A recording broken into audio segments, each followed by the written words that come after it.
এই যে এখানে আমি দ্বিতীয়বার আসলাম, এই বিল্ডিংটা আমার কাছে মনে হচ্ছে অত্যন্ত সুন্দর এবং আপনারা আরো ভালো করে করেন। এত দূরে ঢাকায় এই যে প্রাণী, আরো একটা কথা, পেট অ্যানিমেল এখন যারা পালছে প্রচুর কিন্তু তাদের চাহিদা আছে, কিন্তু আরেকটা চাহিদা আছে যেটা কেউ হয়তো বলে না, সেটা হলো পথ কুকুর, বুঝছেন?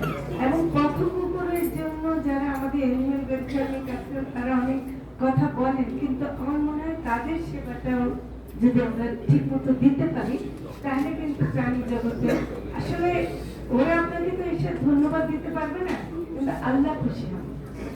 এটা মাথায় রাখবেন যে তারা কিন্তু আল্লাহর সৃষ্টি, তারা এমনিতে দুনিয়াতে আসে। কোনো প্রাণী আমাদের কাছে কম মূল্যের না, কোনো প্রাণী আমাদের কাছে ফেলনা না। সব প্রাণীরই অসুখ হলে, সব প্রাণীরই ক্ষুধা লাগবে, সব প্রাণীরই সেবা দরকার। সেই সেবাটা যেন আমাদের এই মৎস্য প্রাণী সম্পদ মন্ত্রণালয় এবং প্রাণী সম্পদ অধিদপ্তরের মাধ্যমে এবং আপনাদের সবার মাধ্যমে দিতে পারে, এইটুকু বলে আমি শেষ করছি।